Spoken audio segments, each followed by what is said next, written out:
Sometimes it's not the big thing that throws a person off. It's the small thing, the expected thing that is suddenly different, the familiar thing that's no longer where it was, the sequence that breaks, the place that changed, the plan that shifted, the rhythm that disappears without warning. From the outside, it can look tiny, but inside, it can feel like the day has lost its spine. And when that happens, the struggle is not only the change itself, it's also the judgment that often follows. Why is this affecting me so much? Why can't I just adjust? Why does something this small feel this big? Those questions carry more shame than understanding. And today, I want to talk about that. Welcome to Wisdom from the Porch. I'm GP. This is Wisdom from the Porch. Today we're talking about why small routine changes can ruin your whole day, especially when your brain depends on stability more than the world understands. Routine gets underestimated because it's often described like a preference, as if it's just a cute habit, a personality quirk, a personal comfort, or a rigid little thing somebody could drop if they were just more flexible. But for many of us neurodivergent people, routine is not decoration. It's structure. It's energy conservation.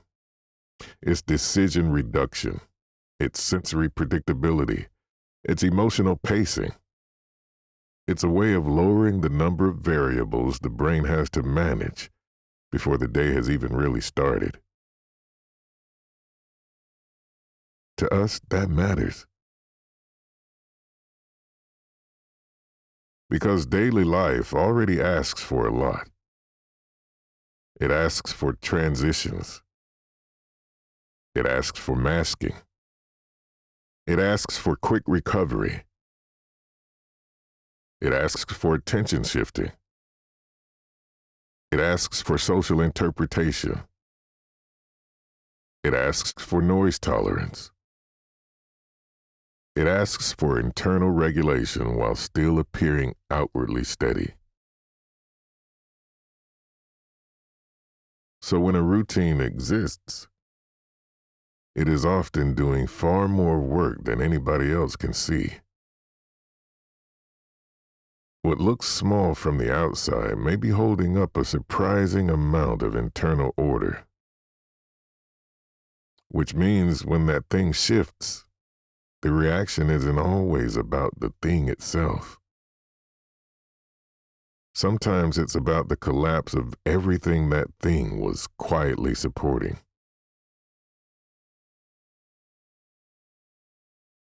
That's the part that a lot of people miss. They think the distress is excessive because they're measuring the event, not the function. They're looking at the coffee shop, the changed schedule, the moved item, the canceled plan, the different route, the new seating arrangement, the altered tone, the delayed text, and they're saying, that's not a serious problem. But the nervous system is not only reacting to the event, it is reacting to the loss of predictability. And predictability is not trivial.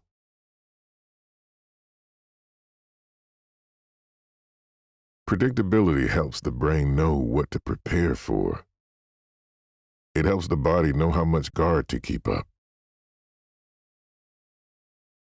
It helps attention settle. It helps energy get allocated.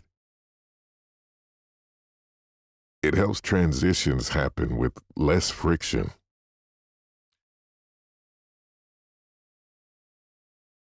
When predictability disappears without warning, some brains do not experience that as a mere inconvenience. They experience it as destabilization. And once that happens, the emotional response is often misunderstood. Because dysregulation does not always look dramatic. Sometimes it looks like irritability. Sometimes it looks like shutting down. Sometimes it looks like brain fog.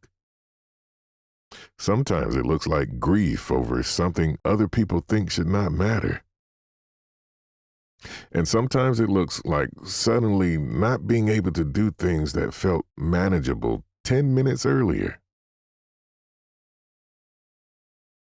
That's why small changes can feel so disproportionately heavy. Not because the person is weak, but because the nervous system has lost one of the rails it was using to move safely through the day. One of the most painful parts of this experience is how quickly it gets dismissed. It's not a big deal. Just adapt. Go somewhere else. You're overthinking it. You're letting something small control you. Don't let it ruin your day.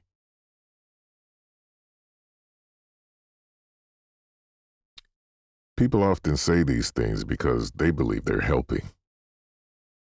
But what they are really doing is increasing the distance between the visible event and the invisible experience. Now there are two problems: the disruption itself and the fact that the disruption is not being understood.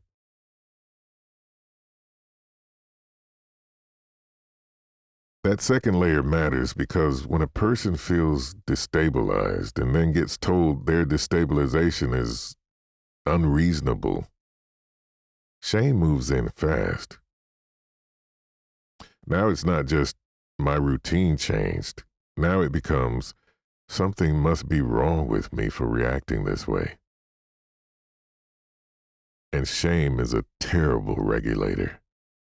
It does not calm the system down. It does not restore clarity, and it does not reduce overwhelm. It usually makes the experience more intense. Because now the person is not only trying to recover from the disruption, but they're also trying to hide it, minimize it, apologize for it, or talk themselves out of having a nervous system at all. That's exhausting. Trust me, I know. And it's one reason why so many neurodivergent people spend enormous amounts of energy trying to appear unaffected while feeling deeply disoriented inside.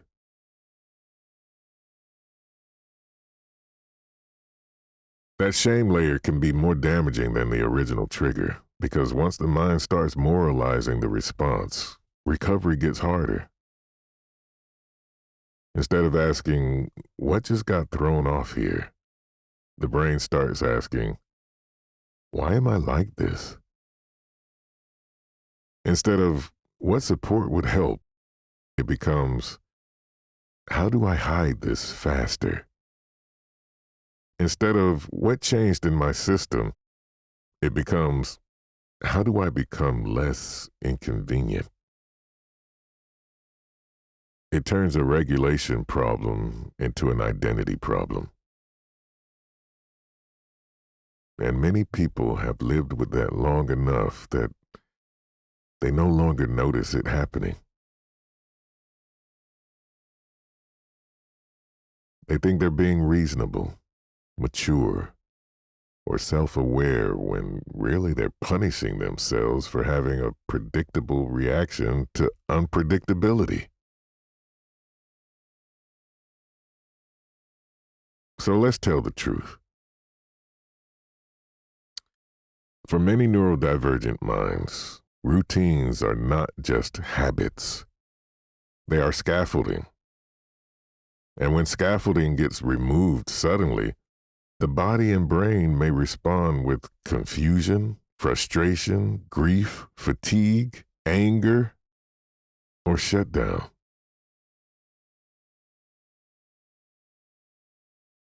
That doesn't mean every response is ideal. It means the response deserves understanding before correction. Because compassion is often what makes actual regulation possible. Not dismissal, not embarrassment, not force. Understanding first, then adjustment. Compassion in moments like this is not dramatic. It usually looks simple. It sounds like telling the truth without turning it into a character flaw. This threw me off more than I wanted it to. My system was relying on that. I need a minute to recalibrate. I'm more dysregulated than I look. This is small on paper, but not small in my body.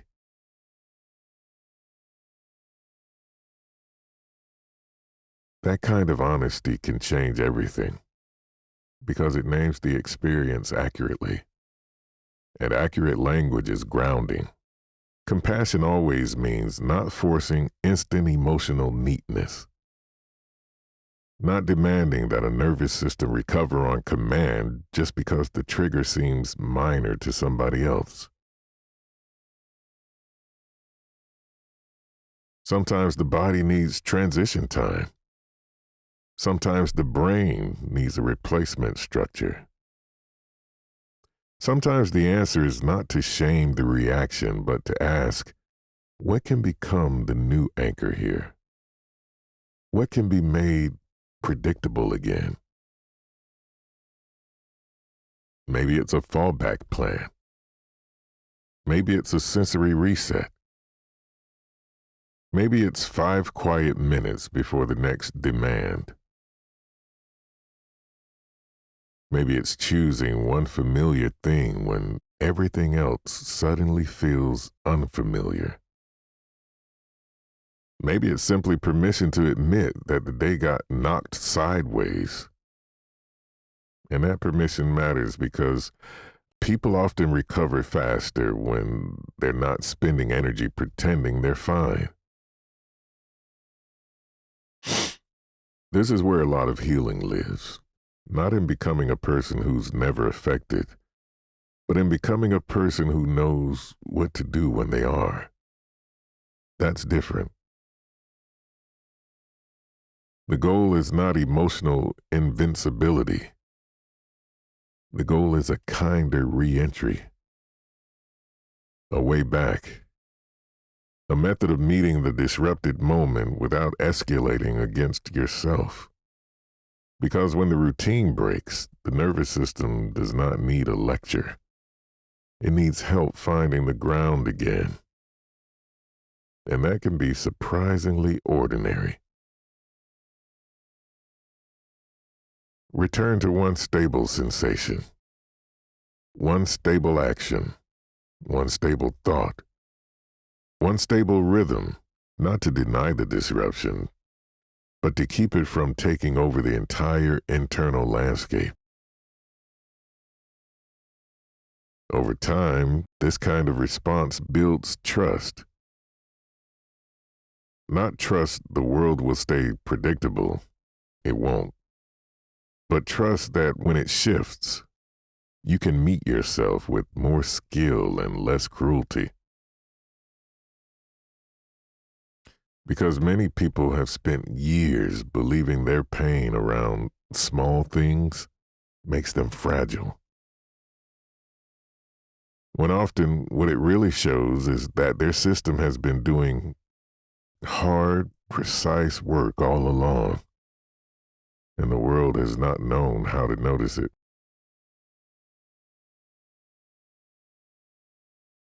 So I leave you with this. Sometimes the thing that ruins your day is not objectively huge. It's just the thing that held your day together until it didn't. And if a small change sends a big ripple through your system, that doesn't automatically mean you're overreacting. It may mean your nervous system lost an anchor. It may mean your structure was doing more work than anyone realized. It may mean you need compassion before you need correction. If this episode met you where you are, share it with someone who's ever been told they were making too much out of a small change. Follow, subscribe, and come back to the porch for more conversations that help you understand yourself with a little more honesty and a little less shame. And as always, thank you to Cloud Microphones for supporting these conversations. This has been Wisdom from the Porch. I'm GP. You're always welcome on the porch.